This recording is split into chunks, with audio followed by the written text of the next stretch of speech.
പടക്കളം എന്ന സിനിമയ്ക്ക് സോഷ്യൽ മീഡിയയിൽ ഈ അടുത്ത് നല്ല ഹൈപ്പ് കണ്ടിരുന്നു. അതിലെ നായകൻ സന്ദീപ് നസ്ലീനെയും കടത്തിവെട്ടി യൂത്തന്മാരിലെ സ്റ്റാറായി എന്നൊക്കെയുള്ള ചില കമ്പാരിസൺ പോസ്റ്ററുകളും കുറേയായി കാണുന്നു. എന്തായാലും ഇത്രയൊക്കെ കണ്ടതല്ലേ, പടം കണ്ടു നോക്കാമെന്ന് തന്നെ വിചാരിച്ചു. സംഭവം ഇങ്ങനെയുള്ള കമ്പാരിസൺ പോസ്റ്റുകളും ഹൈപ്പുകളും ഒക്കെ ഈ രണ്ട് നടന്മാർക്കും ഗുണമുള്ള കാര്യം തന്നെയാണ്. അതിന് PR വർക്ക് ആണെങ്കിലും അല്ലെങ്കിലും. അപ്പൊ സിനിമയിലേക്ക് വരാം. പടക്കളം സിനിമയുടെ അനാലിസിസ് വീഡിയോ ആണ്, സ്പോയിലേഴ്സ് ഉണ്ടായിരിക്കും. പടക്കളം ബോഡി സ്വാപ്പിനെ ബേസ് ചെയ്തുകൊണ്ടുള്ള ഒരു കഥയാണ്. അങ്ങനെയുള്ള സബ്ജക്റ്റ് ഒക്കെ വെറൈറ്റി ആയതുകൊണ്ട് തന്നെ സംഭവം അതിലേക്ക് എത്തുമ്പോൾ സിനിമ ഇൻട്രസ്റ്റിംഗ് ആവുന്നുണ്ട്. Time travel, super heroes, Jumanji type കഥകളും സിനിമകളും ഒക്കെ ഇടയ്ക്ക് കടന്നു വരുന്ന ഒരു കോളേജ് ഫ്രണ്ട് ഗ്രൂപ്പിനെ കാണിച്ചാണ് സിനിമയുടെ തുടക്കം. ജിതിൻ എന്ന സന്ദീപിന്റെ കഥാപാത്രം ഒരു ഒതുങ്ങിയ സ്വഭാവ പ്രകൃതമുള്ള ഒരാളാണ്. എന്നാൽ ആ കോളേജിൽ തീപ്പൊരി സ്വഭാവമുള്ള വേറെ പയ്യന്മാരൊക്കെയുണ്ട്. പ്രൊഫസറിനെയൊക്കെ വരച്ച വരയിൽ നിർത്തുന്ന പാർട്ടി പ്രവർത്തകർ വരെ. ഈ ഒതുങ്ങിയ സ്വഭാവമുള്ള ജിതിനെ സന്ദീപ് ആദ്യ ഭാഗങ്ങളിൽ നന്നായി തന്നെ ചെയ്യുന്നുണ്ട്. സന്ദീപിന്റെ ഒതുങ്ങിയ സ്വഭാവവുമായി ഒത്തുപോകാൻ പറ്റില്ല എന്ന് തോന്നുന്ന ഒരു നായിക കൂടി സിനിമയിലുണ്ട്. പക്ഷെ കഥയിൽ വലിയ പ്രാധാന്യമൊന്നുമില്ല.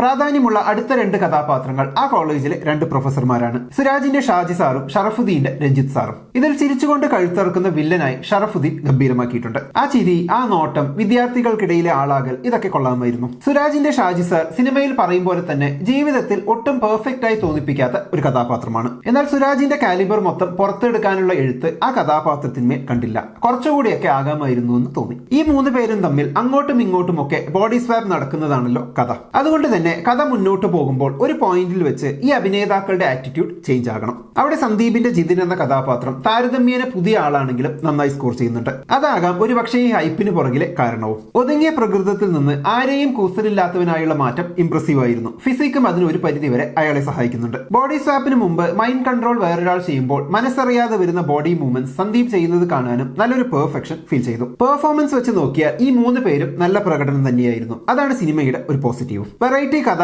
പെർഫോമൻസ്, ഇത് രണ്ടും ഓക്കെയായി. കണ്ടുകൊണ്ടിരിക്കുമ്പോൾ ഒരു ഇത്തിരി പോലും മടുപ്പോലാകോ ഫീൽ ചെയ്യുന്നുണ്ടായിരുന്നില്ല. പിന്നെയുള്ള ഒരു കാര്യം, ബോഡി സ്വാപ്പ് ഒക്കെ എന്ന് പറയുമ്പോൾ ഇത്തരം സിനിമകളിൽ കാണുന്ന ഒരു സ്ഥിരം പാറ്റേൺ ഉണ്ടല്ലോ. തുടക്കത്തിലെ കയോസ്, പിന്നെയുള്ള ടോട്ടൽ കൈവിട്ടുപോക്ക്, ഒടുവിലെ റെസൊല്യൂഷൻ, അപ്പോൾ കിട്ടുന്ന സമാധാനത്തിൽ സിനിമ അവസാനിക്കൽ. അത് നമുക്ക് ഊഹിക്കാൻ പറ്റുന്നത് കൊണ്ടുള്ള ഇതത്ര വലിയ സംഭവമൊന്നുമല്ല എന്നൊരു തോന്നിപ്പിക്കൽ ഇവിടെയുമുണ്ട്. എന്നിരുന്നാലും തുടക്കത്തിൽ സന്ദീപിന്റെ ക്യാരക്ടർ കാണിച്ചിട്ട് അവസാനം ആ ക്യാരക്ടർ അങ്ങനെ തന്നെ തുടരാനുള്ള ഒരു മോട്ടിവേഷൻ കിട്ടുന്ന തരത്തിലേക്ക് സിനിമ എത്തുമ്പോൾ വെറും ഒരു ഫാന്റസിക്ക് അപ്പുറം വേറെ എന്തോ കൂടി ചെയ്യാനുള്ള ഒരു ശ്രമം കൂടി ഉണ്ടായിട്ടുണ്ട്. അതൊരു ഗുഡ് അറ്റംപ്റ്റ് ആയി തോന്നി. ബോഡി സ്വാപ്പ് ഏറ്റവും ചേഞ്ച് ഉണ്ടാക്കുന്നത് സന്ദീപിനും ഷറഫുദ്ദീനുമാണ്. ഷറഫുദ്ദീൻ ആദ്യം വില്ലൻ ചിരിയൊക്കെ ചിരിച്ച് പിന്നെ പാവത്താനായി ഭാര്യയെ കാണാൻ പോകുന്ന രംഗത്തൊക്കെ ട്രാൻസിഷൻ ഒക്കെ വളരെ രസകരമായിരുന്നു. ക്ലൈമാക്സിലെ ഡാൻസ് സീൻസ് അത്ര രസമായി തോന്നിയില്ല. അതൊഴിച്ചാൽ അത്യാവശ്യം ചിരിപ്പിക്കുന്ന ഒരു സിനിമയാണ് പടക്കളം. കോമഡിയും ഫാന്റസിയും ഒക്കെ കൂടി ചേർന്ന് ആസ്വദിച്ച് കാണാൻ പറ്റിയ ഒരു സിനിമ. ഷറഫുദ്ദീനൊക്കെ വളരെ ആസ്വദിച്ച് അഭിനയിച്ചതുപോലെ തോന്നി സിനിമ കണ്ടപ്പോൾ. ഈ സിനിമ തിയേറ്ററിൽ വിജയിച്ചിരുന്നോ എന്നറിയില്ല. ഇല്ലെങ്കിൽ ഇതൊരു അണ്ടർറേറ്റഡ് സിനിമയാണ് എന്നതിൽ തർക്കമില്ല.